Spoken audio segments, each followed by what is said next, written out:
Hello and welcome back to the Knights of Awakening. I'm your host, Justin Payne. Today we're going to spend some time speaking with Dean Jaqcues, author of Chivalry-Now, The Code of Male Ethics. Now, this is an interview that I've very much been looking forward to, as it's literally been some years in the making. And I'm very happy that we were able to finally come together and have this conversation and share this information with you guys. As you know, I recently published a book review video for this, and this conversation that we're going to have today is going to tie all this together. We're going to be sharing a lot of good information, and I hope all of you will enjoy it. I know I'm going to. So if you guys will enjoy it, at least I'm going to enjoy it. I know Dean is going to enjoy it too. Like many young men in my day, I always found myself falling in love with the idea of chivalry and what it stood for. I wanted to emulate those brave knights that I watched on TV and read about in the stories. Even to this day, I find inspiration, like many of you out there, from stories about heroes who risk life and limb to simply serve others and to do the right thing. But we're not here today to talk about movies and stories, and I'm sure you didn't tune in today to hear me talk about my childhood or adult ambitions. Nope, today we're going to be talking about Chivalry-Now. So without further ado, let's give a nice warm welcome to Brother Dean Jaqcues. Hello, sir. How are you? Good, thank you, Justin. It's good to finally meet you and start this discussion. The honor's all mine, and as I said a minute ago, this has been a couple years in the making. Excuse me.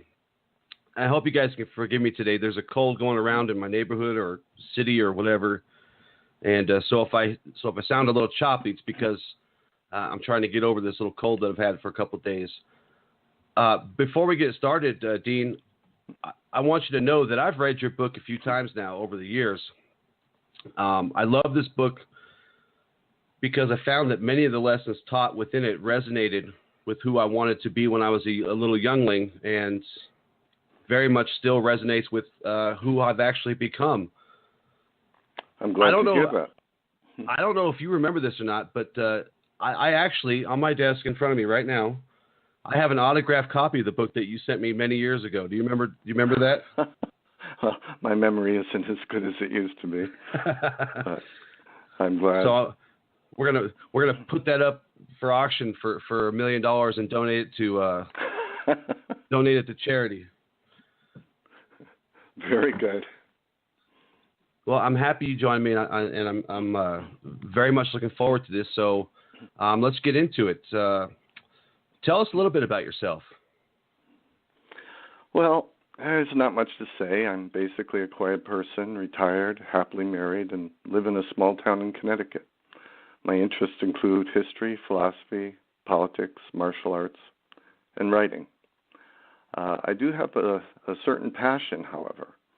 Having worked in social services for 30 years, I came to the conclusion a while back that all our social problems can be traced to the failure of our culture to lead people in a more positive direction. Something is obviously missing. My passion focuses on finding that something, bringing it to light, and hope it does some good. Although I call that something chivalry now, it actually represents cultural developments reaching back to the beginning of Western civilization. I've always wondered about chivalry. Well, I guess I never really wondered about it. It always was a theme that seems to be present. And in part, not even in just, like movies about knights and things like that, but it seems to be a part of that what we call the hero's journey. And it seems like it's part of many stories that we read, even modern times. A lot of people will say that comic books, for example, many of the older comic books, like from the 60s through the 80s, seem to be the new myths or whatever. But doesn't it seem like chivalry is a part of a lot of stories, even if it's not really directly called that? Well, when it came up in the Middle Ages, it really started a literary fashion. A lot of stories were written about it, and troubadours went around singing songs and telling stories, and it kind of formed the basis of what we have today. The love story, the hero, the quest, insurmountable problems that we face, and somehow learn from them and become better people and bring that knowledge back to society afterwards. So chivalry in the Middle Ages kind of gave us all that. It also gave us the idea of romantic love, which we still consider quite popular. How long have you been on this path of knighthood? Let's see. When did I first start? Well, all of our paths in life start at birth. We have no idea where they lead, but everything we do, every thought and decision we make, and how we respond to every challenge that confronts us shapes our final direction. In Chivalry-Now, we call this process a quest. When we purposely encounter our daily lives like a quest, when we face each challenge as a learning experience, we open our lives for direct personal development. We strengthen our moral base and build upon the heroic impulses that every child owns from early on. The quest preserves these impulses in a world that tends to depreciate them.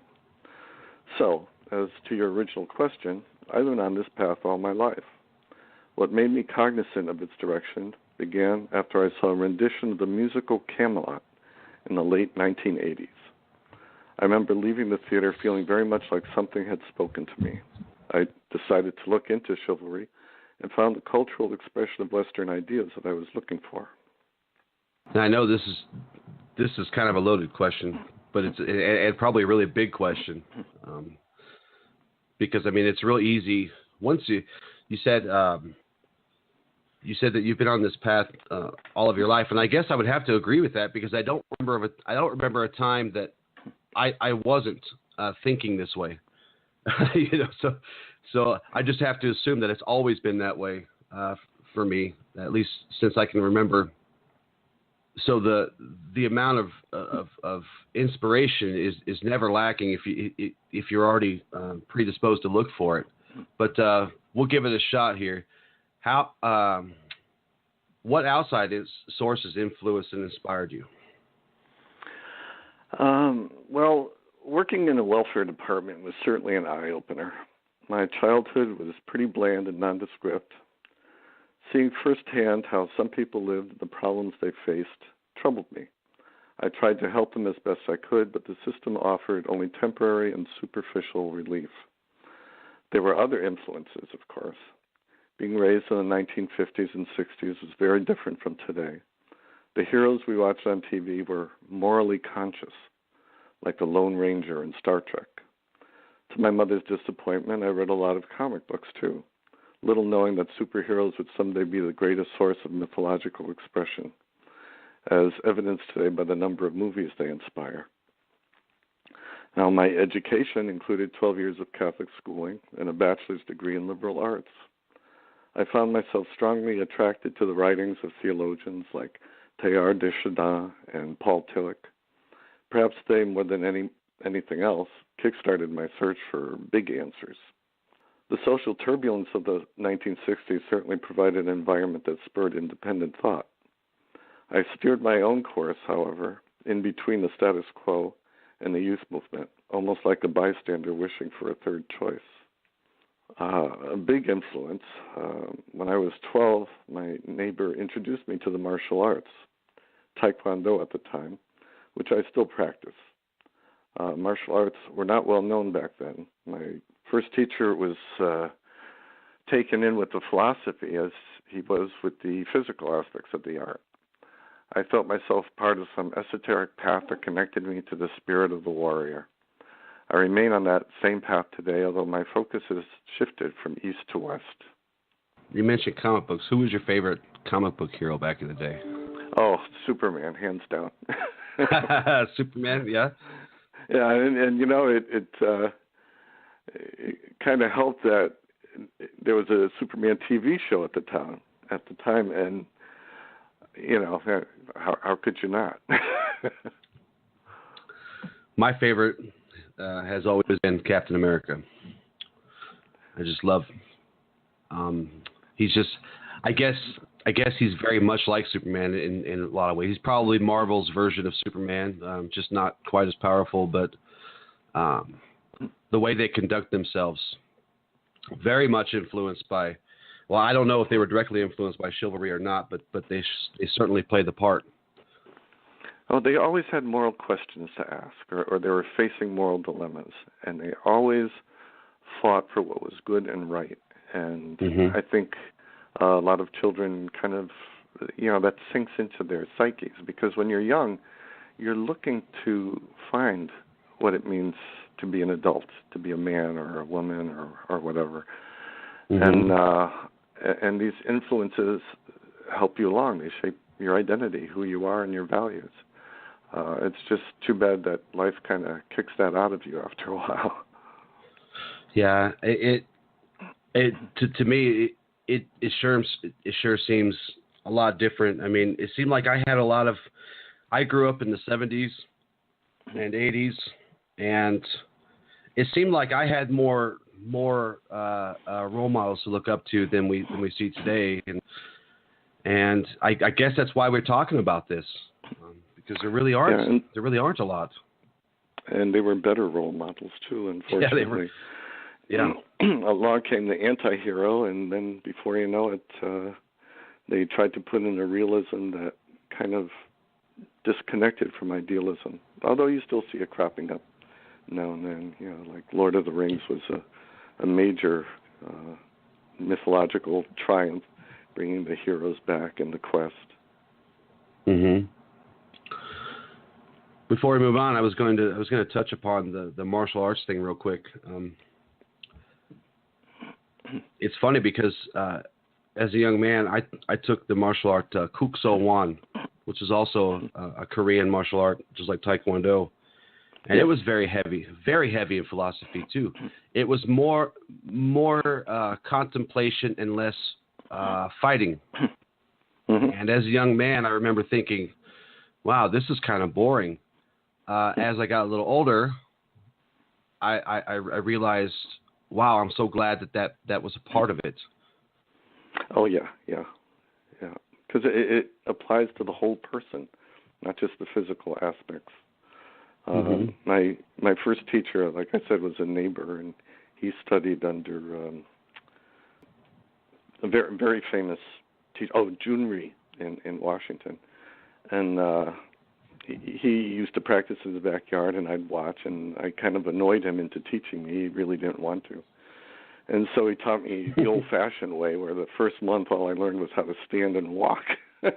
Yeah. But he would talk about the philosophy, and I soaked it in, and he would make me, we would both meditate by the bushes around twilight, and the mosquitoes would come out, and they would drive me crazy, and he always knew when I would twitch, even though his eyes were closed. I don't know how he did that.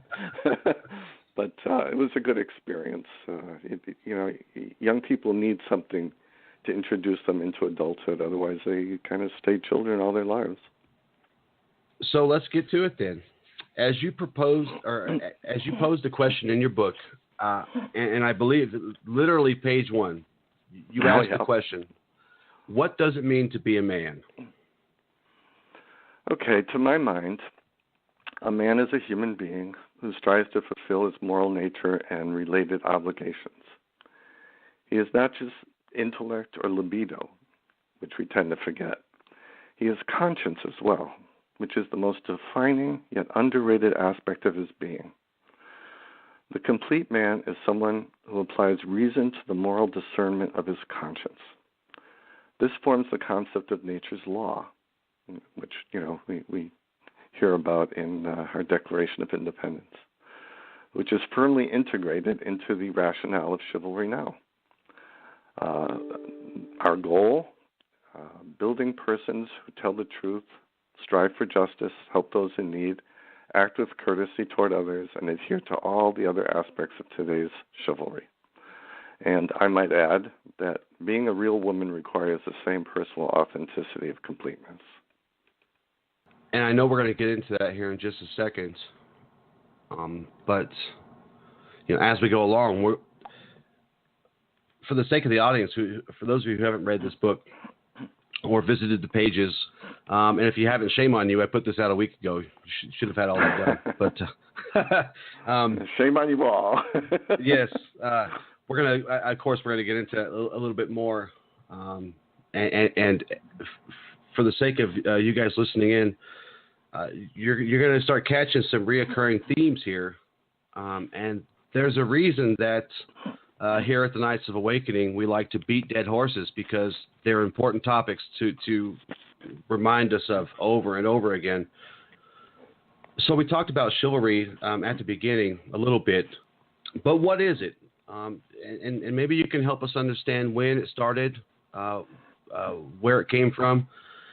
But I think the most important question about chivalry is not what it is, but what does it do, and what is its purpose? Well, no one really knows exactly when it started. Some say that chivalry was originally derived from the martial ethics of Roman cavalrymen. This, combined with the warrior traditions of the Germanic people, and was strongly influenced by Roman Catholicism. What we can be sure of is that chivalry came of age in the song and literature of the High Middle Ages, mostly Arthurian literature. It identified a class of warrior not only by their weapons, training, and accoutrements, but by their values and moral code, and nothing could be more important than that. Chivalry carried an expectation of noble self-discipline and what they considered at the time to be manly virtues. As time went on, this strongly contributed to the concept of being a gentleman. While it was rarely followed perfectly, it did influence behavior in a positive fashion, and the world was a better place because of it.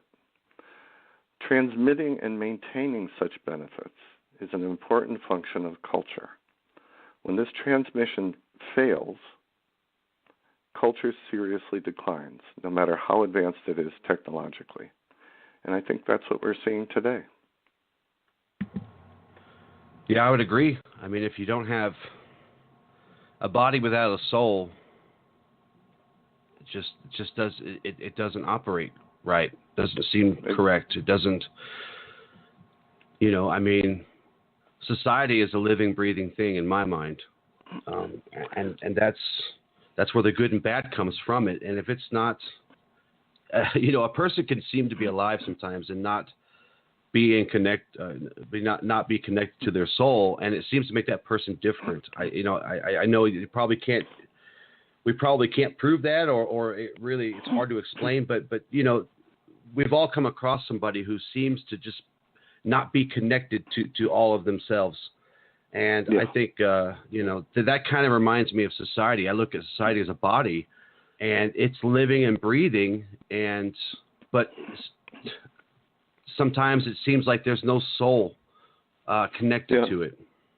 People get caught in their routines, and really nothing could be more devastating than doing the same thing over and over, thinking the same thoughts over and over, listening to the same media junkies over and over, and that's really not freedom. I mean, you're free to do that, but you're not expressing freedom, which is to really be alive and think for yourself.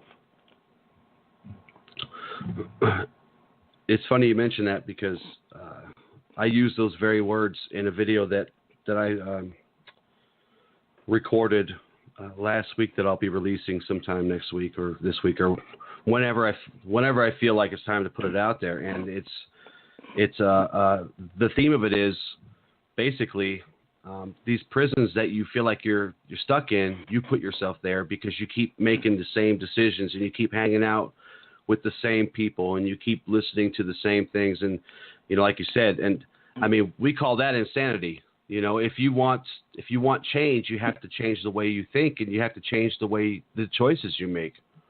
Exactly. When you think about chivalry, I mean, you know, at least me, it takes me back to the old movies, and which I love, but there's something about that time period that just doesn't quite fit with ours. So you've come up with a new code of chivalry that you, of course, propose in the book.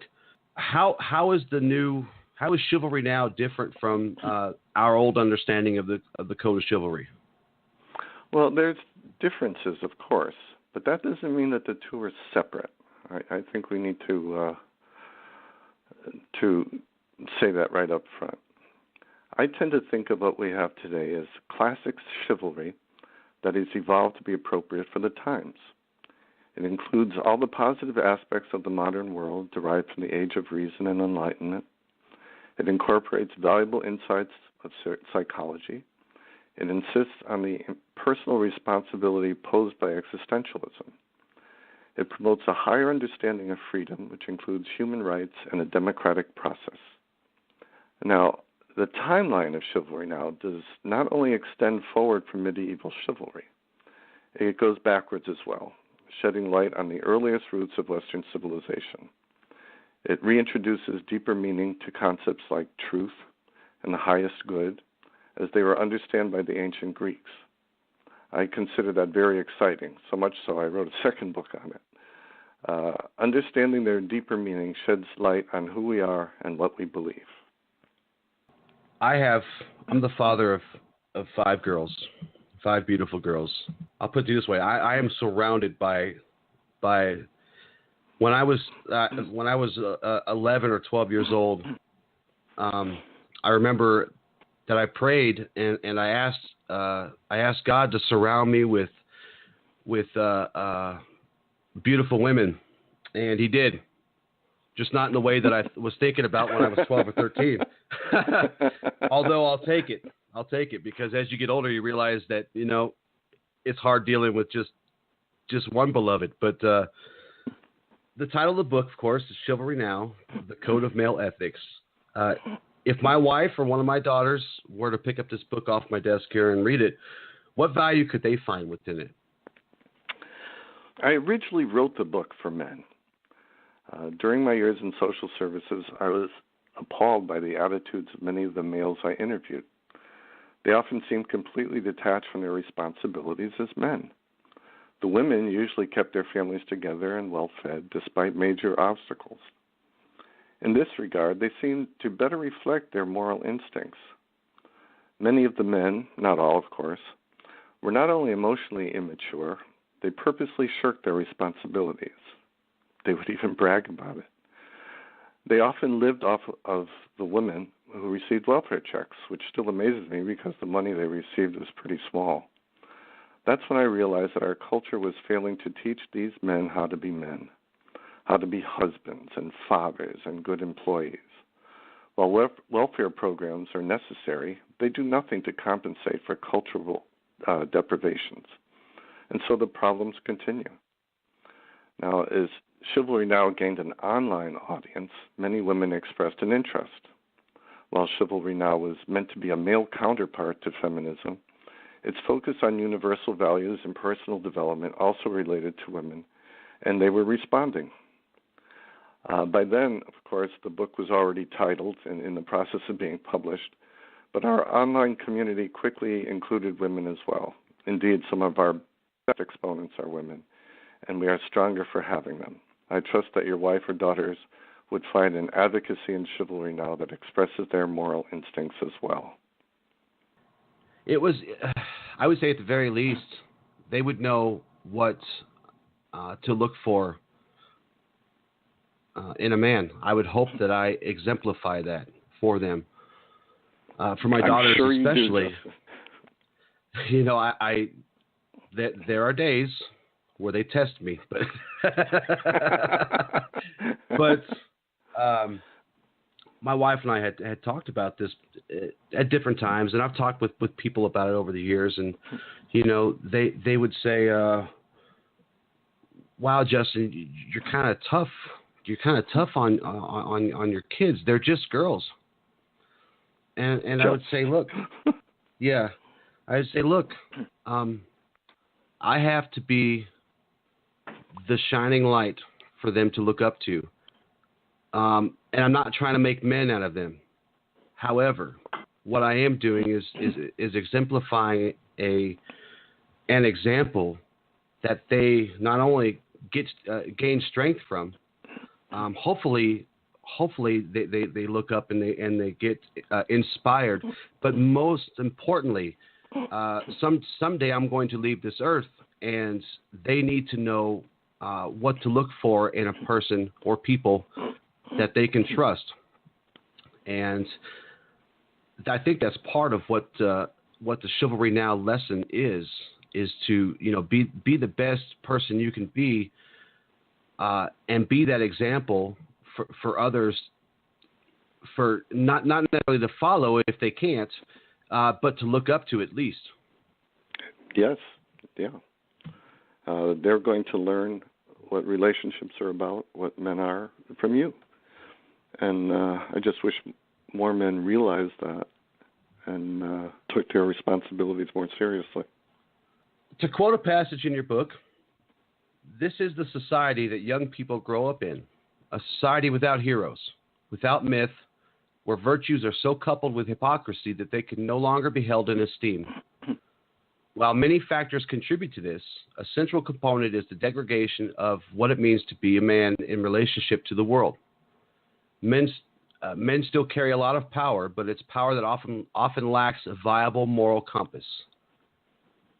Can you elaborate on this for us? Sure.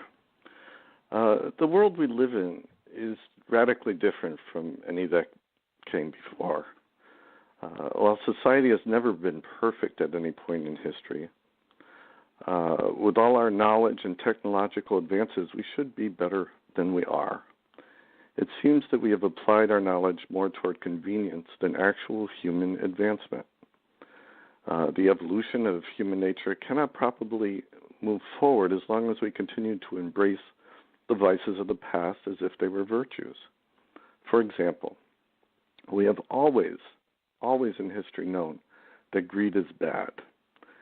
Nevertheless, we have managed to balance greed with our Sunday school lessons that tell us, blessed are the poor, and it's easier for a camel to pass through the eye of a needle than for a rich man to enter the kingdom of heaven. These two are by nature contradictory, and we poison our national conscience by trying to sustain them both. The entertainment industry provides us with many of our heroes. They usually do this based on greed rather than social benefit. Because it sells, we have been deluged by dysfunctional male images that are conceited, uncommunicative, and perpetually scowl. What possible good could come from that?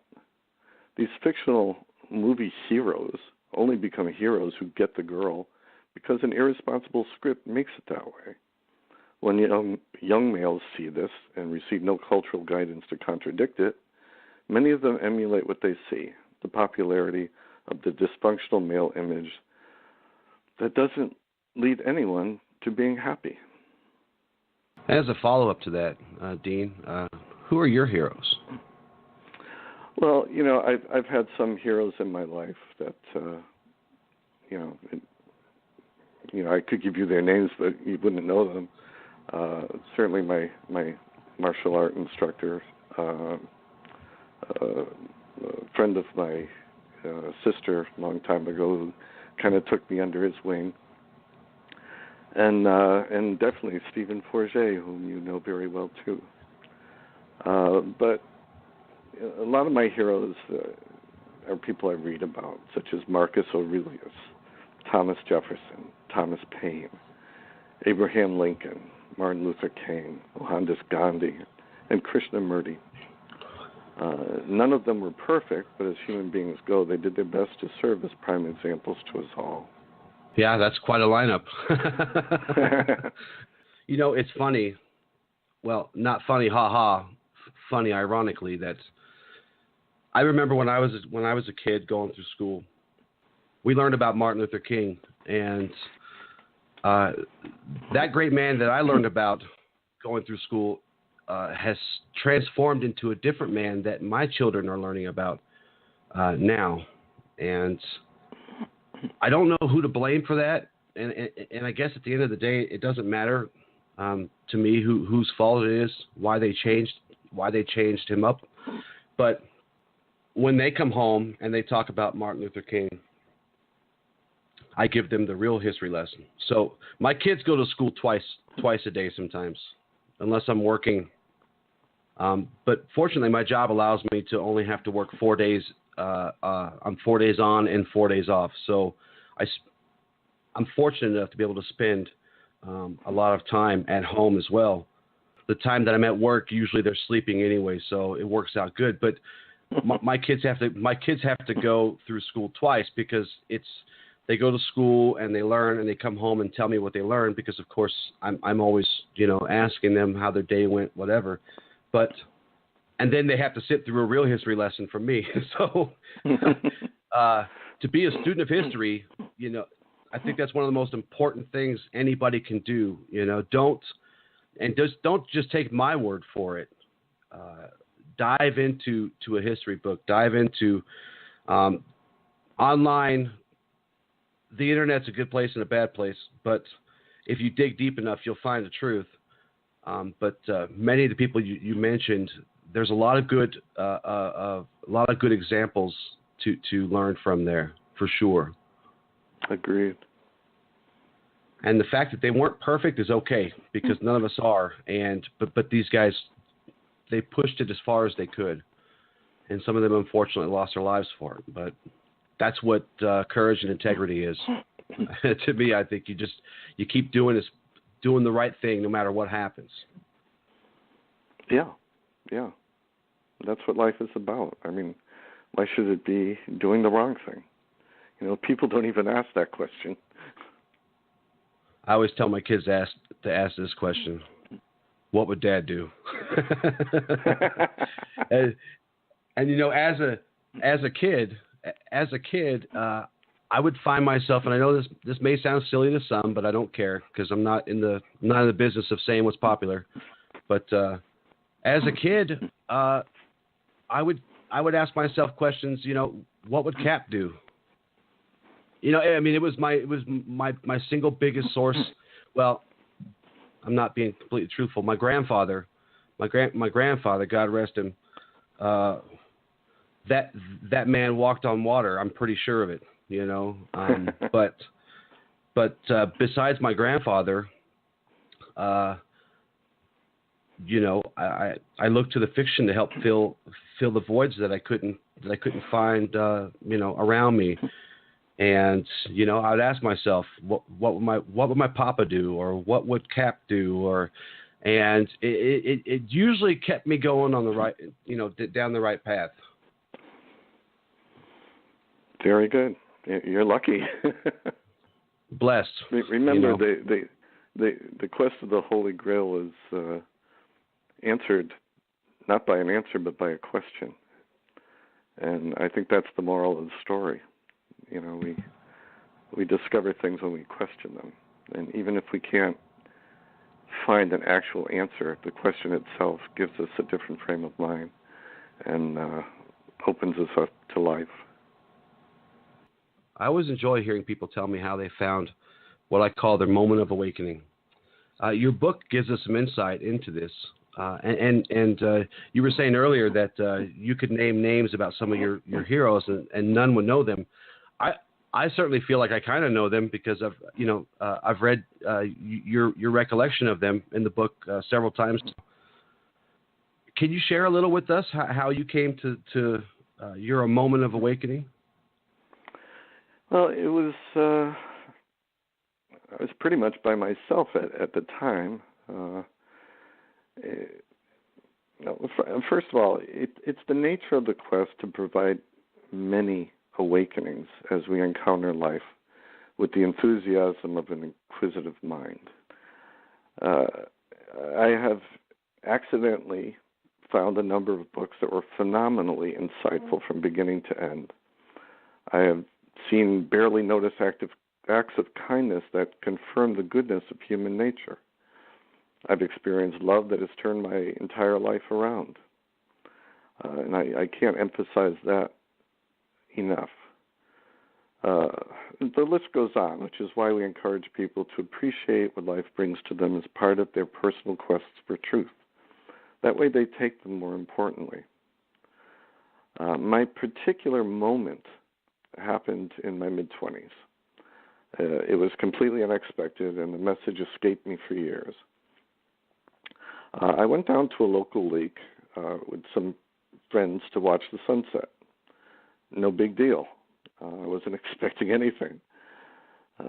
When we arrived and I walked to the water's edge, the sky had dramatically transformed in color. Now, just try to imagine for a moment a yellow sky, beneath it a yellow lake, shimmering incandescently. Across the lake there was a hanging mist, and that was suffused with like a golden hue. While all this was mesmerizing in itself, I was captivated by the silence that held it all together.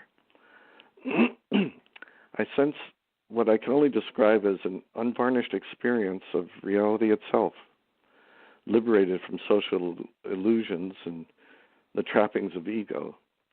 It was stillness, timeless. I wasn't sure what to think. I didn't want to think. It was as if beauty itself had chosen this moment to reveal itself for my benefit. A little conceited there, I guess, but that's how it felt. I would describe it as an intense feeling of affirmation, which was good in the world. We choose to work for the world or against it. Now, I believe that most people experience something similar at some point in their lives. The question is, do they ignore it, appreciate it, or become inspired and learn from it? My life was sufficiently dull, so I chose the latter. Although I didn't think about it then, it does influence my relationship with nature even now. I'm most complete and serene when experiencing nature unimpeded. So that was kind of my moment. But it was transformative. And it's not like it transformed me in a moment. It just added something to my consciousness so that I saw things differently, and change continues. That's kind of what the quest does. I wouldn't call it being conceited. I'd call it being honest. And many of these moments, if we're paying attention, they are directed at us or by us, but either way, they're for us. And that's when they have the biggest impact. Is when we understand that they're for us. And I think most of us. I don't think most of us ignore them. I think we just don't understand what we're experiencing at the time. And when you look back, you say, "Oh, man, wish I would have gotten it the first time." But that's okay, because, like you said, that's part of the journey. It's part of growing and learning. Well, I always believe that everyone experiences this sometime. And the catalyst could be just about anything. It does worry me a little bit today, dinosaur that I am, that these things could happen, and if you're too busy looking at your cell phone, you're going to miss them. I take it you're not a big fan of Pokemon Go? I don't even know what it is. And to prove that I'm a dinosaur, I don't even have a cell phone. Somebody's going to write me an email about that and ask me to send you one, probably. No, I don't want one. I don't. I could have one. My wife has one. I just don't. I'd rather look at the world I live in rather than a virtual reality that I'm holding in my hand. Fair enough. You talked about quest just a minute ago. What is the quest for a modern day knight? It's a very important term as far as Chivalry-Now goes. I would describe the quest as purposeful living, but it's more than that. It's a journey whereby we learn and develop our personal autonomy and then become a benefit to the world. Every good and bad experience, every person and challenge that we meet contributes to our learning process. The dynamics of the quest encourages us to greet them as opportunities for personal growth, even the ones that are painful or frustrating. Even when we lose or fail, there is something to be learned that can lead to our development. Without that perception, we tend to ignore what life has to tell us and get caught up in routines that leave us spiritually empty. When I was talking to you earlier, I mentioned that video that I did. I also did another one, coincidentally enough, about what are you looking for? You know, where do you find it? And it's very much talks about what you're saying here. It's you know, we feel empty because we try to fill holes with physical things that only spiritual things can fulfill. And it's really hard to... we expect other people to give us the answers when life is about finding the answers. You know, and that's what makes us alive. Learning makes us alive. We feel more alive. We feel passion in life. And just someone handing us the answers all the time and telling us to fit in a routine and keep the economy going, that's very life-defeating. And I personally would hate to be on my deathbed and think I never lived. Yeah. It's kind of depressing when you look, and I don't want to say, when you are enlightened, but when you accept certain truths about the world and then you look at it with those newfound eyes, it can get kind of depressing to see people not living. Yeah. I tend to get upset now and then and just feel like, what am I doing? But, I also have tasted it, and I think if anyone does, they want more. They want to live. They want to be autonomous in life. That's our purpose. It's our nature. Our nature doesn't end when we're born, and it's just physical that we grow. It's psychic as well. It's spiritual. It's mental, and it has to do with conscience. I mean, think about conscience. It's really an incredible thing that we have that we tend to ignore or just think of it as a little voice telling us right from wrong. It's a moral center that makes us really unique, and we should purposely include it in who we are rather than putting it aside so we can make a little more money now and then. Because by doing that, you're not complete, and it's going to hurt you at some point. Well, and there's a pitfall. There certainly is a pitfall to looking for others for the answers to everything, and the pitfall to that is that you find yourself blaming everyone else for all the things that happen to you as well. Yeah, and you really become a different person. You become them in a sense. I hear people talk about political ideologies, and they all say the same words, and they all have the same passion. And, you can't help but wonder, well, where's the person in there? Rather than just repeating what they hear and letting someone else get in their minds and generate all these feelings and beliefs, there's something really lost. And how do you regain it? Well, like some of us did, I suppose you would you would look to others, not for the answers, but to see them in action and follow their example if they are a good person. I mean, I believe that we all know deep down we know who's good and who's bad. Even though it's not popular or profitable to say that. It's funny. I remember growing up, and people would read the newspapers or it was a nightly ritual that my grandparents or my parents would watch the nightly news, and it seemed like different things coming from there. It was more honest. It seemed like it was more. They would just give you information. It was almost like before the internet. That was the way you got your information. But and I'm not going to say it wasn't slanted even back then, because I didn't see the world that way. We find ourselves being kind of trapped by that sometimes if we're not careful. Seeing the world from a forced perspective, but it just seemed like a different time where people could. I remember saying to a young man that worked for me a few years ago, and I was telling him, I said, you're not going to believe this, but there was a time where people of different ideologies, politically, religiously, socially, they just sat around and talked to each other. Nobody punched each other. Nobody, they talked about it, and it wasn't a big deal because it was. They would debate and they would talk, but there was no arguing.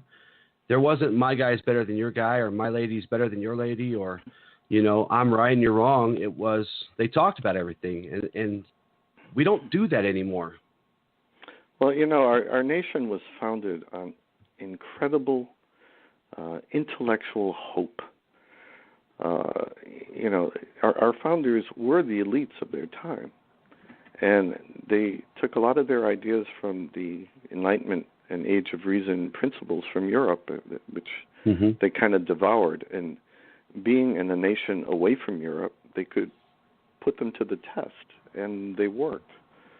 But that doesn't mean everyone understood it that way. And as time went on, we kind of lost a lot of the idealism our founders had, even though we constantly hear politicians referring to our founders.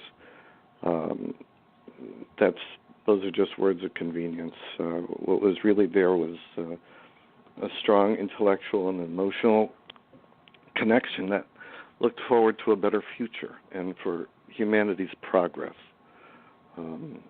We don't think of that anymore. We're too busy picking up all the coconuts. And our arms are full, and we keep dropping them. The warrior mindset is a theme through many of communities that are alike, and of course, we try to exemplify this in our actions. But your book talks about the warrior spirit. How do you view the warrior spirit as it fits into modern day chivalry? Well, that depends on how you define the warrior spirit. To some, it's being a good soldier, or dressing up in camouflage and playing war games, or joining private militias, or collecting a home arsenal just to feel ready. To me, it's the spirit that encourages us to protect the ones we love, to protect the innocent and helpless, to stand up against evil and ignorance, and serve our communities as role models of integrity. The beauty of this definition is that it is reachable for people of any age and all shapes and sizes. And it creates a better world rather than one based on fear and contention. Now, it also includes preparation. It demands life skills and good decision-making and a reservoir of reliable virtues. Warriors have to be prepared for what life brings. That includes the flexibility of having an open mind. And we tend to forget that. We have our images of warriors, Conan the Barbarian or whatever. That's first of all, it's not real. Second, it's not the legacy of the historical warrior. And third, it's not what we need today. We need people who do the right thing, and warriors are the ones who have the self-discipline and motivation to do that. I certainly believe that many people confuse the two things, fighter and a warrior, because a warrior is much deeper than being a fighter. Mm-hmm. I know someone would argue that a fighter can be spiritual, but I would argue that if a fighter is spiritual, then they wouldn't just be fighting for the sake of fighting. They would fight only when necessary. Exactly, you know? And for good causes. Yeah. One thing that makes a difference is, if someone tells you it's a good cause and you fight for it, that can be good or bad depending on the cause. You have to decide what the cause is. And so part of being a warrior is being aware of the world and the needs of the world. You have to be smart. You have to be intelligent. You have to know the issues. We have too many voices who make demands and don't even know what they're demanding because they haven't looked into it. They're just followers. Today's knight has to stand up for him or herself and say it like it is. Mm-hmm. No matter how popular or unpopular it is. Definitely. Very often the knight might be very much alone because in this world it's not really fashionable to not go with the flow.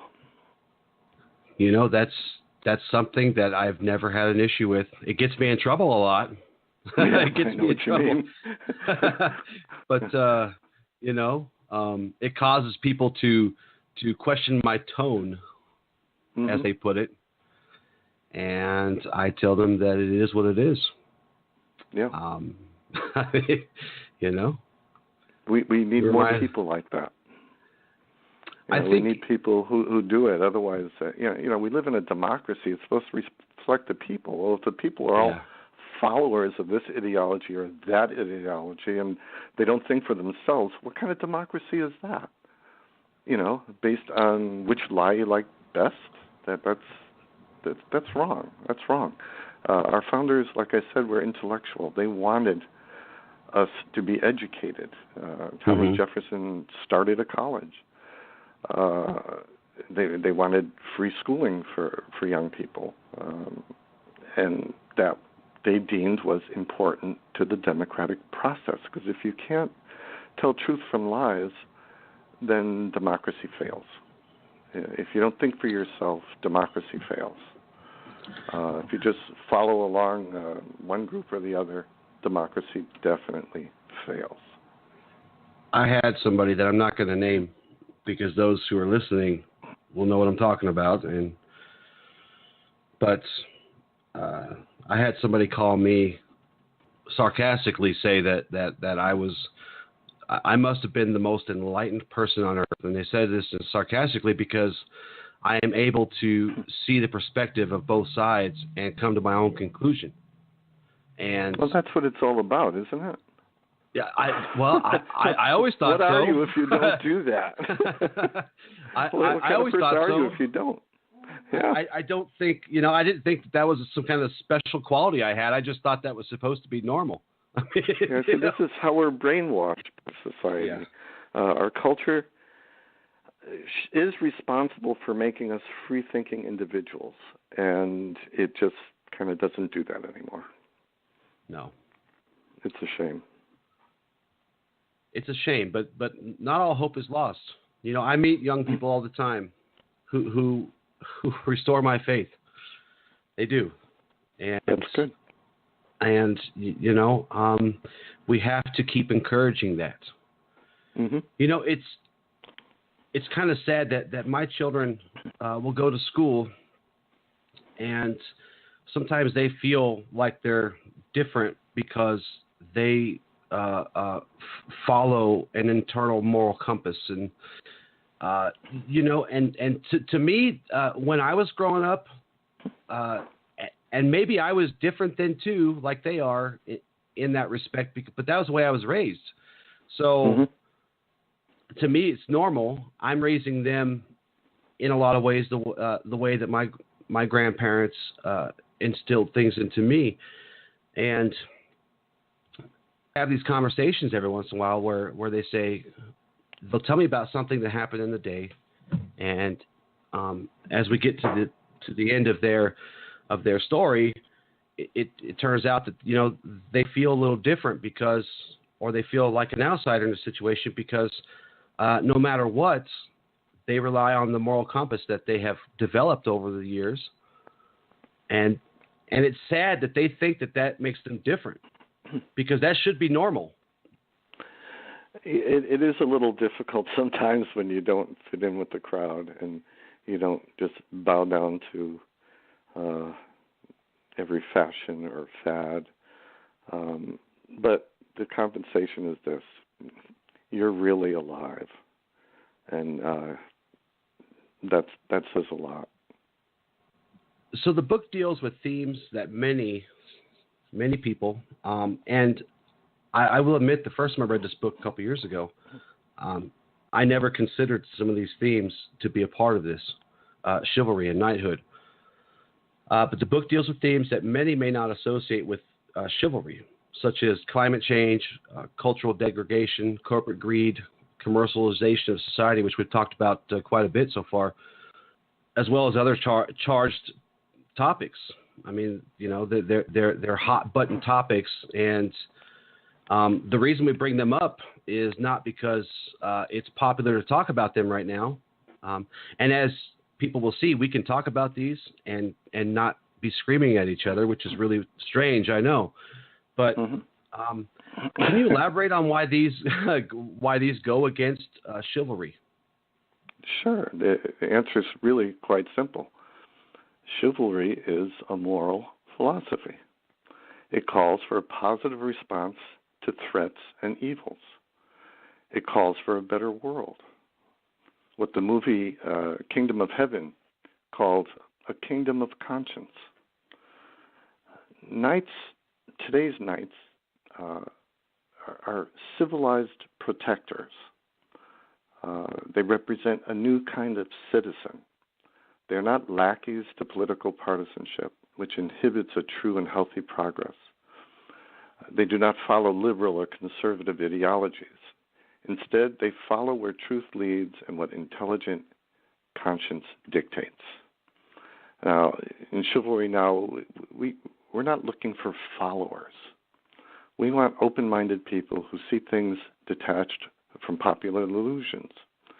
This is why freedom is so important. Freedom has a purpose beyond itself, we feel. It provides the inner environment where virtue can be achieved and humanity truly blossom. Freedom is the soil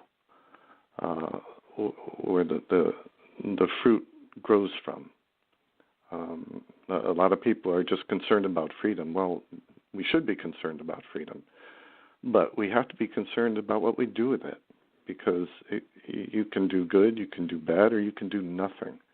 We want people to do good, and we want it coming from themselves. So it is an expression of freedom. Now,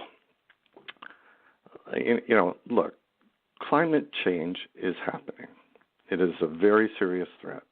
As moral agents, we would be remiss to say otherwise. If we care about life, we must do something about it, pure and simple. The degrading of ideals is what's holding us back. People are suffering. Crimes are far too rampant. If our culture was competent in encouraging moral principles, all our social problems would change overnight and with little cost, because we would no longer be generating them. Corporate greed is bad because all greed is bad. The corporate variety is greed that is supercharged and grossly manipulative of the world we live in.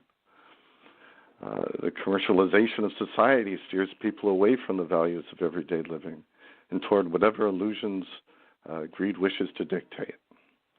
When we are steered away from the values that make us most human, we lose our best capacity for freedom.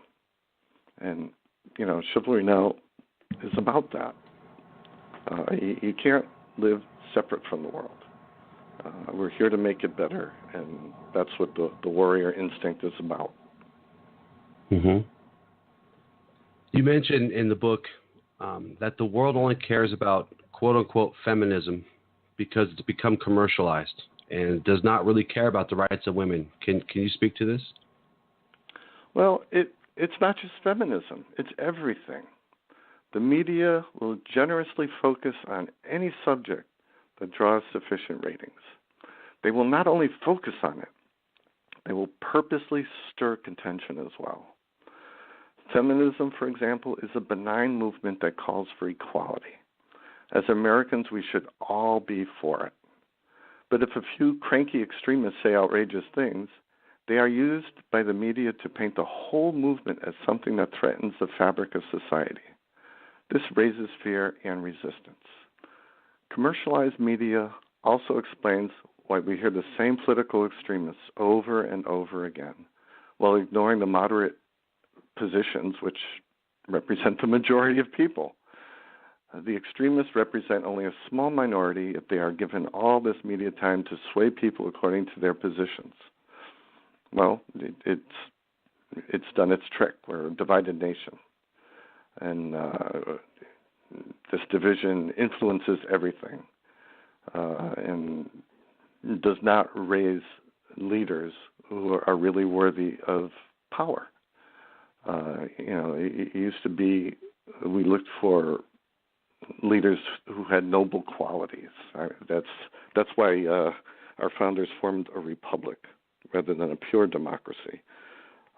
They wanted people who had noble qualities, who would not be swayed by this or that, and especially by personal interest.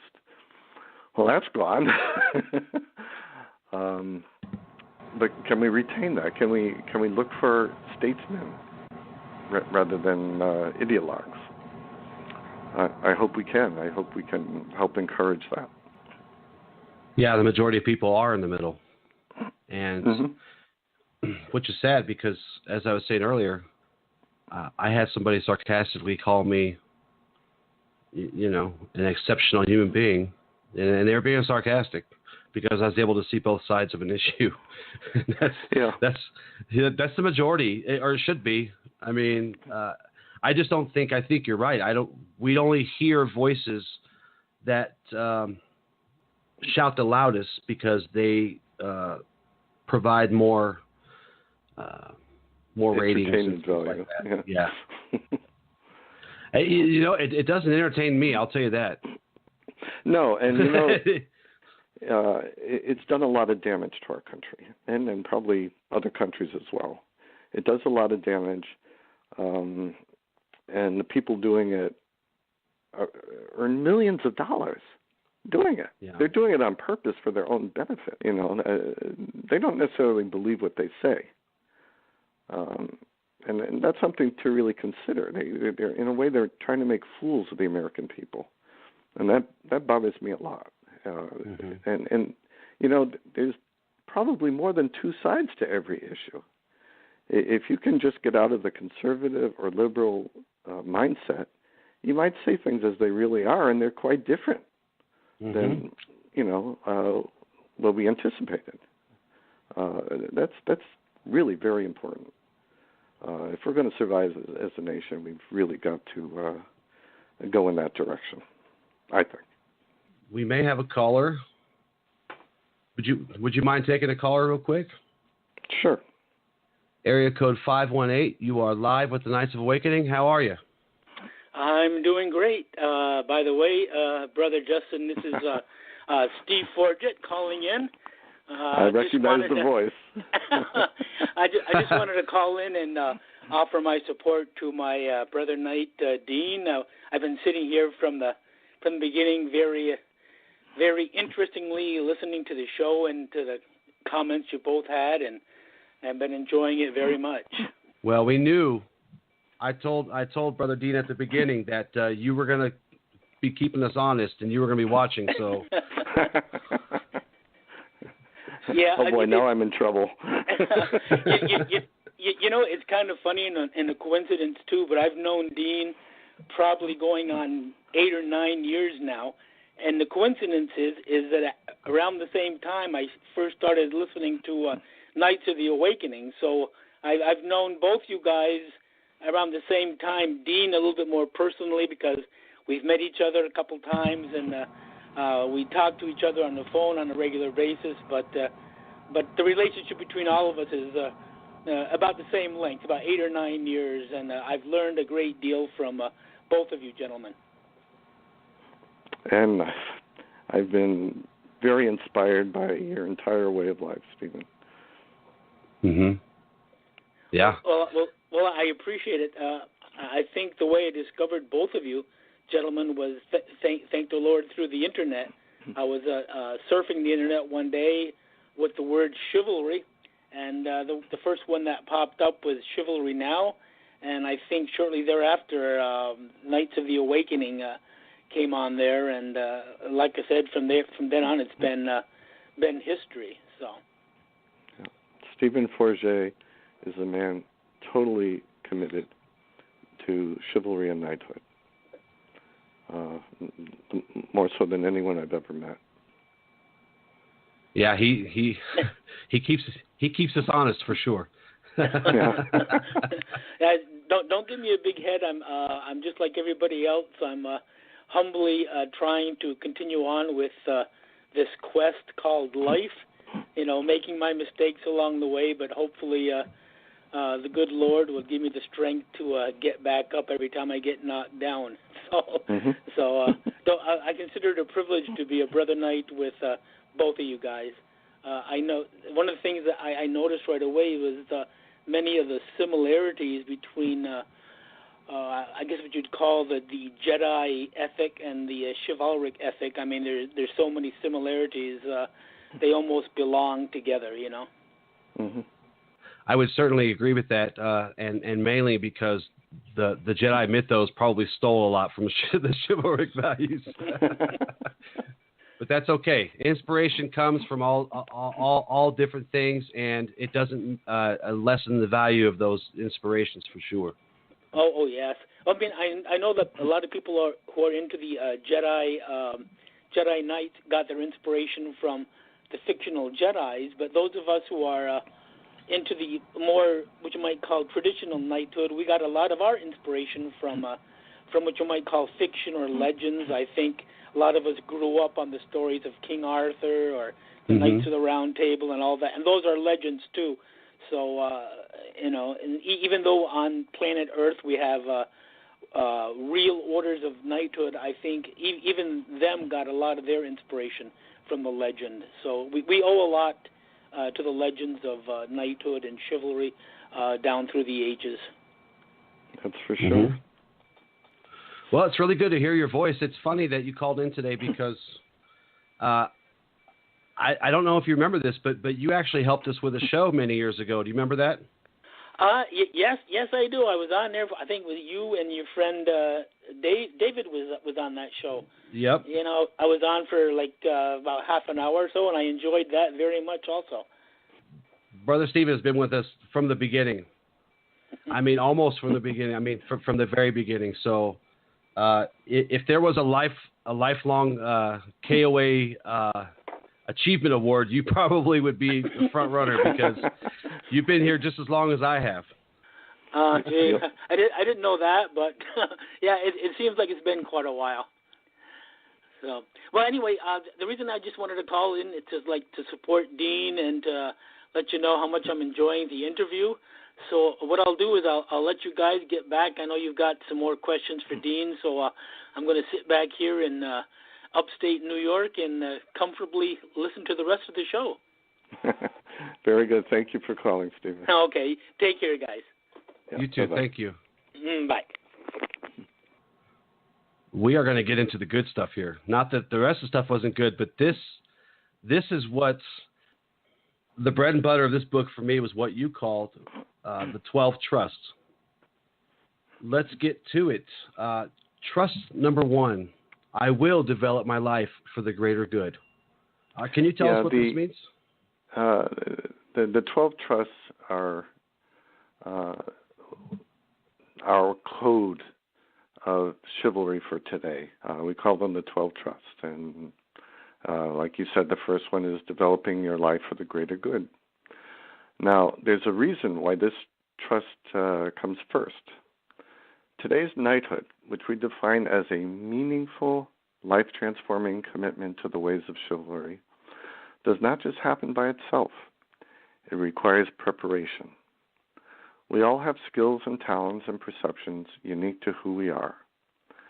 That makes a knight special, or what makes a knight special, is that these qualities are purposely developed to create a free-thinking individual who is firmly dedicated to making the world a better place for all. This requires the kind of self-discipline that reflects a warrior's way of life, which makes the title of knight appropriate. And for what better purpose than channeling thought, word, and deed to the greater good? I can think of no other.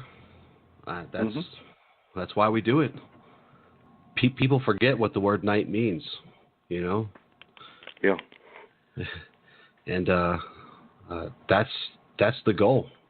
That's the goal. Trust number 2. I will place character above riches and concern for others above personal wealth. What does it mean when you say that someone has character? The word character covers a number of traits distinctive to the individual. Traits pertinent to chivalry are those that reflect its noble qualities. That includes honesty, self-control, generosity, compassion for those in need, courage, strength of resolve, and a notable degree of refinement when it comes to courtesy. An obsessive concern for money, as this trust points out, can pervert the development of these traits. Simply because you can't fill spiritual holes with physical things. That's you are what you're thinking about. And if you're thinking about money all the time, there it goes. Well, I'm priceless, so there's no money in the world. No, that's what your daughters told me. Yeah. That's only when I haven't sent them to their room or made them clean up, after themselves. It's funny because we used to live in a place long ago where there was a lot of seedy, shady characters, hanging around, and it was the neighborhood that I could afford to live in, and but it was so funny because people would talk about how intimidating I was, and it was. They took that as to be a physical intimidation, but truly what it was that I could not be swayed. I could not be swayed by anything they ever had to offer me, and my resolve was so strong that is what intimidated them, because they could be swayed. They could be taunted by the easy path versus doing the right thing simply because it's the right thing to do, which is the hard way to go. I mean, anybody who's ever done good, many of our listeners, many of the people who will listen to this later, knows what I'm talking about. To do the right thing is to do the hard thing most often. And that's what people with broken moral compasses are intimidated by, not by the structure or the stature of a person, by how big and strong and tough they look, but by the grace of their character is what I think intimidates people who are otherwise kind of shady or seedy. Well, having a healthy conscience is what it's all about, isn't it? Yeah. Yeah. I've had a bank account that looked really good, and I've had bank account that looked really bad, but I was always happy either way because I think we sleep good at night because we know we did the best we could and we do the right thing versus how much money's in the bank account. Yeah. Yeah. It's all a matter of priority. Trust number 3. I will never boast, but cherish humility instead. This seems to be kind of a sticking point in the communities that we travel through. How do we inspire others or set good examples for others to follow if we don't talk about some of the good things we do? Well, hopefully we inspire people by the quality of our lives, which is often more respected than self-serving words. This trust also recognizes that boasting can be a real turnoff. It suggests ego problems like deep-seated insecurity. Humility, on the other hand, sets ego aside in order to open the mind to truth. This is very important to the kind of personal authenticity that people notice. Yeah, let others tell of your tales. Tell of your tales. Yeah. And if you're doing the right thing, people will talk about you. You don't have to talk about yourself a whole lot. Yeah, if you're in the job of promoting yourself all the time, you become your own marketing agent. You don't even see yourself as you really are. And either you don't succeed, which is bad, or you do succeed, and that could be bad too, because, it's not necessarily who you are. Mm-hmm. And then you're stuck with it. There's a quote that I found on your page, and it hit me hard.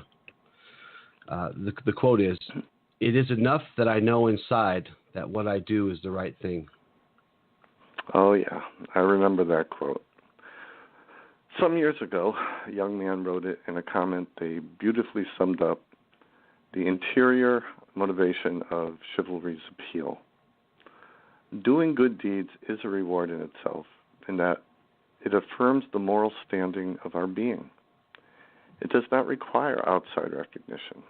Indeed, looking for recognition can divert our purpose in the wrong direction. You kind of have to question people who, just talk about themselves and how wonderful they are. Mm-hmm. But are they really hiding beneath all that talk? I mean, they don't have to do it if we could see it, right? Right. I always love when people start off a statement by saying, "Look, I'm gonna be honest with you." I know. So you're saying you haven't been Believe honest me. this whole time? Excuse me. I'll tell you the truth. Well, you mean you weren't before? Exactly. And just to touch on that, just some kind of funny. My youngest went through that phase where she was speaking about herself in the third person, and it was just the most bizarre thing. I had never seen that before. Like in real life, you see it on TV or whatever. But she would say, "Bella wants a drink," and I would tell her, "Well, then Bella needs to ask for a drink herself." She said, I don't need her agent asking me for things." Trust number 4. I will speak the truth at all times and forever keep my word. Honesty and integrity, I mean, that's obviously one of the big themes that we've been speaking of kind of in front and in the background throughout this whole conversation. Let's talk about that for a minute, if we could. Well, from where I'm coming from, I wish everyone talked more about honesty and integrity. Unfortunately, it seems that people are more interested in the fashion sense of some celebrity or in getting high or in obsessing over conspiracy theories that a smidgen of common sense would easily prove false. Whatever we spend the most time thinking about defines our values as people and as a nation. It seems that our priorities lean toward entertainment or escapism or money rather than honesty and integrity. How could priorities like that not influence our vision of the world and our everyday decisions? We lose sight of what really matters. We lose the very depth of our own being in this way. This is what our present culture feeds us. It takes extraordinary effort to bring ourselves back to what really matters in life. And what really matters is a rational encounter with truth, unimpeded by illusion. Now, I understand it's impossible to be free from illusion, and that freedom is not necessarily something good. That freedom, illusions have their place. Nevertheless, we must at least know what is true and what is not. We must be honest with ourselves and others. This is the rational source of our integrity. Now, let's consider the word integrity for a moment. Integrity means being whole, undivided. At the same time, it also means being honest and having strong moral principles. The lesson to be learned from integrity is that when we are not honest and moral, we are incomplete. We are not authentically ourselves. Something is missing from who we are, despite the fact that the illusions of society tell us otherwise. This is an incredible source of misunderstood frustration we see all the time. We should be happier than we are, and we don't know why. It's because we're not being, we're not expressing our truest selves. I can't stress how important that is. In this regard, Chivalry-Now calls us back to what really matters. I recently got into a discussion about quote-unquote truth on the KOA group page. How do individuals discern the truth that may differ from someone with a different perception of what is around them? Well, that's a tough question. Thanks a lot. That's why you're here. That's why I'm here. Well, this may sound strange, but I think that part of the answer comes from the poverty of our souls. And that may sound strange, but it's actually the poverty of the soul is a good thing. When our souls are filled with ego, we see everything through that particular prism. We become invested in a particular understanding of truth and will often defend it long after it's proven false. Now, humility helps avoid that. Of course, when discerning truth, it helps to be well-read and knowledgeable in a variety of subjects. This variety stretches out the mind's capacity to see new angles and insights, which can be a profound source of creativity. Common sense is valuable as well, in that the complexity of a topic can blur simple answers and move us off track. Another thing I'd like to stress, and this is very important, is in order to open one's mind to the discovery of truth, one needs to listen more and talk less. When you talk, you state what you already know.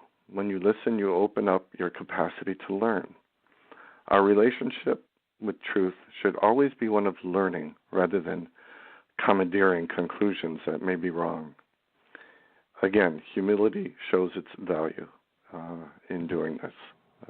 When we have humility, we don't have to assert ourselves all the time and dominate every situation. We can listen rather than just talk. And I'm in the best business in the world because I get to listen a lot. I talk very little and listen a lot when we have these conversations. Well, that's why you're so enlightened. I guess so. I guess so. Sarcastically, of course, but no. Common sense seems to be a superpower almost these days, doesn't it? It's just, yeah. A lot of people are paid to complicate things.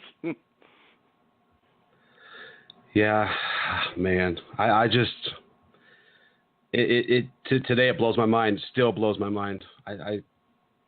Not because of the complexity that they attempt to make it, but that people don't see through that. It blows me away. That amazes me too. We should be able to see when we're being used and manipulated and representing a cause that's really beneath us. And a lot of people just go with the flow because that's what they were told, or that's the way they were raised, or they listen to a certain radio station.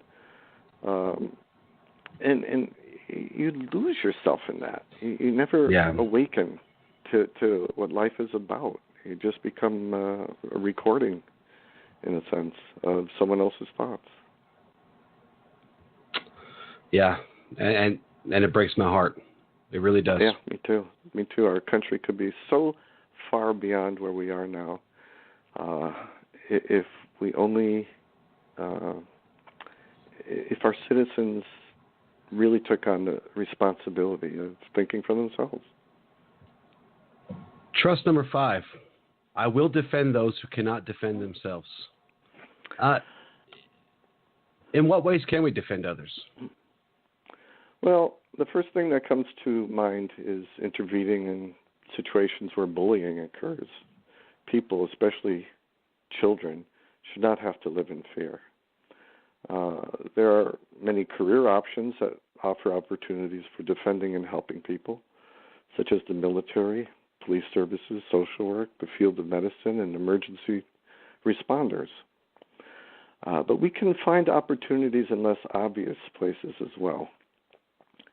Shielding a coworker from workplace abuse, preventing a customer from making costly mistakes even when you might benefit financially, remaining sober in potentially dangerous situations, reporting crimes to the authorities, contributing to worthy causes, discouraging gossip, refusing to act like a bully ourselves. And in a wider sense, we defend others, most of whom we never meet, by building a better world. Chivalry offers each of us a path to do exactly that. And funny enough, I work in law enforcement, and I have a degree in social work. There you go. You know, my wife said, "Why are you studying human services?" I said, "Because I want to understand humans better. Maybe this will help me do that." Not that I ever want to work in social work. God bless you for spending 30 years doing that. I don't know how you made it, but I didn't. It's tough. It's a tough line of work, and I did it for the experience of trying to get better insight into people and why they do things, and it certainly helped me with that. Trust number 6. I will honor and respect women and refute sexism in all its guises. Now, let me play devil's advocate here for a second, because I'm sure that out of the thousands and thousands of people that listen to the KOA, there's someone out there saying right now, this book is sexist. How would you respond to that? Well, the accusation has been made, and usually by people who have not read the book. They automatically assume that any discussion of male virtues must necessarily be sexist. They may think of chivalric courtesy as demeaning to women by suggesting that women are weak and in need of male protection. I've even heard some who view it as demeaning to men who place the needs and comfort of women ahead of their own. I see these views as wrong. I look at Chivalry-Now as the counterpart of feminism. It is for men what feminism is for women, a liberating philosophy. Having one without the other produces a cultural imbalance and lack of natural partnership. Simple as that. The assertion is that men have always enjoyed power and privileges based on the idea of gender superiority. That in itself should negate the need for a male version of feminism. Well, if you're on the wrong track, you need something to get back on it. In my opinion, for men, the goal should not focus on power and privilege, which is always the source of conflict and disunity. There is something more fundamental to be concerned about, such as how to know what it means to be a man when the culture fails to define it. How should men, as men, strive for equality for all, rather than set up roadblocks from any sense of insecurity? How can men act as better partners with women? Well, chivalry emphasizes respect for women by displays of polite cultural behavior. It also calls for treating everyone with genuine courtesy. And I say genuine because false courtesy can be used deceptively. It can exploit people by using a facade of interest and compassion that is only skin deep. Chivalry calls for more than that. it calls for honesty, sincerity, and integrity, which to me is what being a man is all about. While Chivalry-Now does not condone any kind of bigotry, the Sixth Trust recognizes sexism as being particularly insidious, not just now, but throughout history. It is aimed not at the other, as many prejudices do, but at people within our own families, our mothers, our sisters, wives, and daughters. We should simply know better. While feminists do well in combating this, it is up to men to support them by rejecting sexism altogether. I hope that answers your question. Well, it came from you, so. Well, yeah, it's my answer. Yeah. No, yeah, really can't add much to that. To me, it seems pretty easy. And it's easy for me because I am the father to 5 girls. So it's not, I don't even have to think about it. But I do see it, and it does, pardon my language, piss me off. And yeah, we're all people. We're all people. Yeah. Why try to separate one another? Why put someone else down? Why put roadblocks to their advancement when we should be helping one another? We're caught in this system that just doesn't make any sense. Well, and I think to a point that you made in the book that I didn't mention, having chivalry is not being macho. That's a whole different thing. As if the comparison to a warrior versus a fighter, that would be the same kind of comparison to somebody who's macho versus somebody who's chivalric. Yeah. And there are a lot of macho men out there, and not enough people who understand chivalry. Well, that's the image that our entertainment industry gets rich on. And it's the image that ruins a lot of marriages and relationships and parental guidance. I tell my kids, and it sounds cliche because we hear it a lot, but I tell my kids that you can do whatever you want to do. Yeah. My respect for you is not going to come by your job title or, how big your house is or how nice your bank account is growing. My respect for you will come from you doing what makes you happy, doing what your heart desires, but doing those things with all of your being, 100%. A janitor is no less of a noble profession than a CEO. They are both. They are both just as important to the wheels of that business. Yeah, and the janitor might make a better friend. They will make a better friend.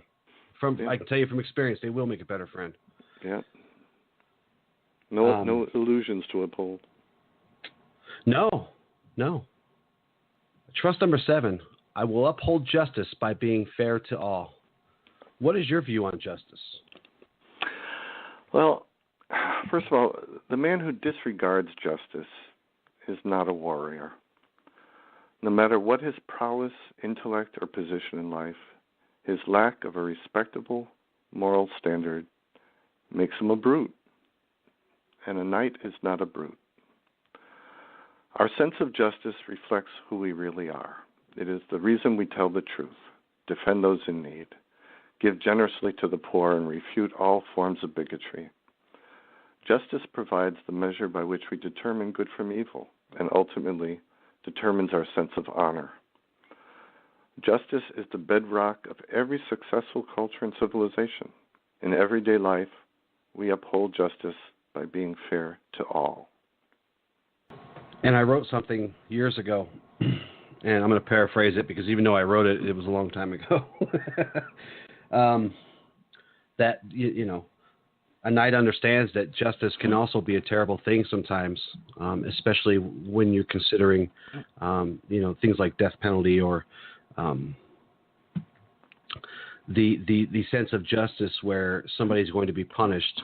That it's important to remember compassion and mercy, when dispensing justice to people. Yep.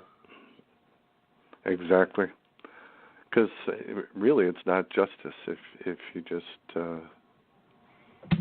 don't take the individual into your idea, of what justice is. Everyone is different, and their circumstances are different. The trust number 8: I will be faithful in love and loyal in friendship. Why are these two things important? Well, loyalty is an expression of commitment and reliability, whether it refers to friends, family, life partner, nation, fellow soldier, customer, or a stranger you meet on the street. It is a deciding factor in measuring a person's character. Now, as for love, it's no coincidence that romantic love arose during the age of chivalry, introducing the formula for an ideal relationship. Of course, no relationship is ideal. No one is perfect enough to make it so. The purpose of ideals is to provide goals to strive for in order to continually better ourselves. What chivalry did was provide the right formula of personal virtues that make a lasting romantic relationship possible. Now, think about that for a moment. What qualities contribute to a strong love relationship? It's got to be more than just wanting it. Having a good character is one. Honesty is another. Generosity in a partnership. Forgiveness, courtesy, respect, and the kind of humility that makes a relationship based on equality possible. One partner should not overwhelm the other with their personality. They both have to be respected. This is a prime example of how the 12 trusts interweave into a single tapestry of what today's knighthood is all about. Trust number 10: I will be generous to the poor and to those who need help. We were talking about divisive topics earlier. Social justice is a huge topic these days, and it seems to divide our country in half, like many other things lately. Do some deserve more help than others, in your opinion? That's kind of a difficult question. And my first reaction, like most people, is to say yes. Helping people who are temporarily down on their luck is only natural, and so is being suspicious of those who never seem to rise up on their own. Unfortunately, such judgments don't take into account the bigger picture. First of all, we don't know any of these people well enough to make solid judgments, which is no doubt why Jesus told his followers not to judge. Second, all of us are influenced by the culture we live in, and that includes some values that are not conducive to personal growth. Some people are more influenced than others. Nevertheless, we are all responsible for that cultural deficit and need to correct it. With that in mind, our assistance should remain impartial, except in situations of obvious abuse. As far as personal giving, follow your conscience, but at the same time, do so with an open mind. What kinds of things can we do to help other people? There are so many problems in the world that the number one thing we can do is promote and model a more responsible way of living based on proven values. If that catches on, people will make better decisions in their lives and their problems will disappear. That was my original reason for starting Chivalry-Now. Of course, giving to reputable charities is wonderful, but nothing is more chivalrous than helping those in need directly. Trust number 12. We're going to skip the 12 here. I'll be that way. This was a powerful one, too. Trust number 12. I will live my life with courtesy and honor from this day forward. This one seems to culminate the other 11 trusts, and it kind of ties them together very nicely with a bold statement of dedication. Why are these important to learn and follow? Courtesy and honor, when honest, reflect our internal qualities. They are the seasoning that enhances all else. Without them, the chivalric principles lose their distinction. While the idea of noble bearing might seem out of place in today's world, the qualities that chivalry espouses should always reflect themselves in how we act and treat other people. One cannot be a knight without them.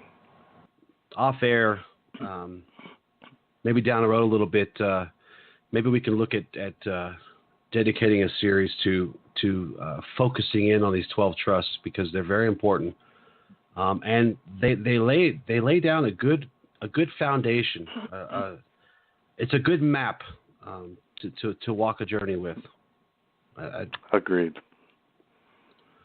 Yeah. Let's quickly talk about the pages that you have that support the book.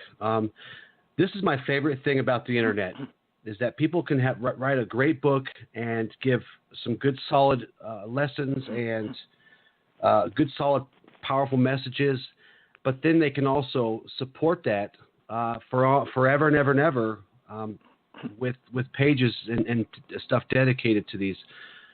But do you guys have an order, so to speak, that promotes and teaches what we find in the book? Well, the answer is no. We toyed with the idea some years ago, but having an order means having a hierarchy with someone in charge making decisions for everyone else. This runs against the requirements of freedom. We are all knights errant in that regard, answerable to ourselves in the chivalric tradition that we each uniquely translate into our lives. Now, you mentioned our supplemental resources. Our website actually has over 180 articles on it, and then we have 2 Facebook pages. One that kind of is the standard bearer for Chivalry-Now, and the other is like a group where people can discuss things. And there's things being posted just about every day, and have been for years. So it's very extensive. Yeah, I'd agree. And in the review video I did that I put out earlier this week, that was one of the things that I wanted to make clear to people, was that it was very active. I mean, of course, I can't see how active your website is, but I know the Facebook side of stuff is very active. I mean, there's stuff. If it's not you putting stuff in there daily, it's somebody else is doing it as well. So, yeah, our webpage has something like 105,000 hits. So that's not too bad. No. Do you offer training and fellowship that go beyond the book on any of your pages? For a number of years, we had a very active open forum online with over 22,000 posts. And that provided like a virtual great hall or round table of what we called our fellowship. We got to know each other well enough to invite select individuals into what we call our Path to Knighthood, which is a program that consists of essays and ongoing process of question and answers, and either culminating in a 10-page dissertation or a great deed. Unfortunately, the forum just disappeared from the internet, which resulted in a very serious and discouraging loss. Although we have since started a new forum, it has not taken off. It seems that social media has led people to things like Facebook instead, which we are very active on. Mm-hmm. While the Path of Knighthood still exists, it is offered by invitation only, without the advantage of continual forum discussions, we now have trouble evaluating people for that program, so it's not very active.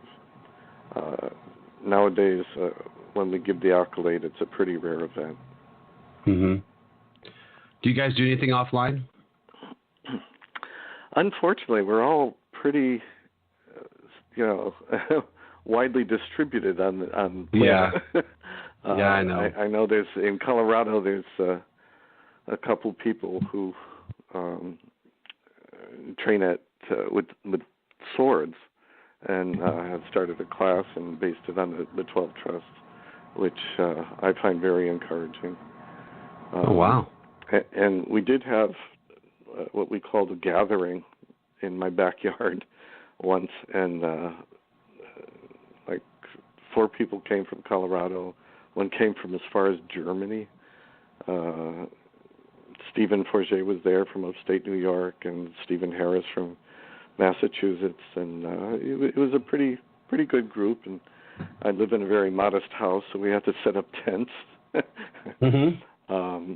But it went pretty well. We have what I call an outdoor chapel, which is like a shade garden, sunken shade garden, and we fixed it up for the event, and we invited several people there. It was quite an event. I don't think I could ever afford to do it again, but we have pictures of it on our Facebook page. The last thing I wanted to ask you before we let you share your final thoughts with us, your book lays the groundwork for the philosophy and practice of Chivalry-Now. Are there any kinds of physical training that you would endorse? I'm glad you asked that. It rarely comes up. Physical fitness is important. While there's no need to become fanatical about training, we should keep in shape in order to respond to the needs around us. As knights errant, each of us decides what that means.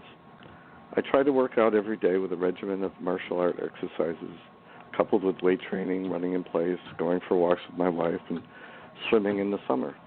I include the martial arts because they connect me to the warrior spirit in ways that other exercises don't. It includes philosophy as well, which to my mind is important. They also prepare me in case I need to defend someone in need. I also like the idea of a knight who carries him or herself with the quiet confidence of a warrior. For this reason, I encourage all our knights and companions to practice some form of martial art for as long as they are capable. It is not, of course, compulsory. Yeah, mind, body, spirit, mind, body, soul, however people want to look at you. When you have all three, things come more naturally and easy for sure. Yeah. Easier said than done, I know. But as customary here at the Knights of Awakening, this is the moment where we give you the opportunity to leave some final thoughts for our audience before we go. And okay. Gosh, I wish we had so much because I didn't realize. Well, I should have realized because I've read the book several times that this conversation could go on forever and ever. And unfortunately, we only have 2 hours, and that I don't like it, but it is what it is. But before we do that, can you let everybody know where they can find your book and links to the relevant pages that we were talking about? Yeah, our website address is chivalrynow.net. And you can find links to our books and Facebook pages there. The books are, of course, available on Amazon. As for final thoughts, I ask the listener to think of all the problems in the world that we face today, many of which offer no easy solution and only seem to get worse. What can we do about them? Is there anything in place that could really turn them around? If there is, I don't see it. But what would happen if we suddenly adopted a culture that motivated people away from greed in order to perform good deeds and encourage values that improve the world for everyone? What if we could motivate enough people to care enough to do enough and not just endlessly repeat the same mistakes over and over again because that's the way we always did it? Solutions would naturally follow. Our social and political problems would quietly fall away. This is what Chivalry-Now is offering. I hope the listener considers it seriously.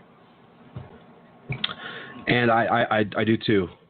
This is important stuff, and maybe we'll work on getting you back here another time so we can finish up this conversation. But it was an honor, and thank you so very much for joining me.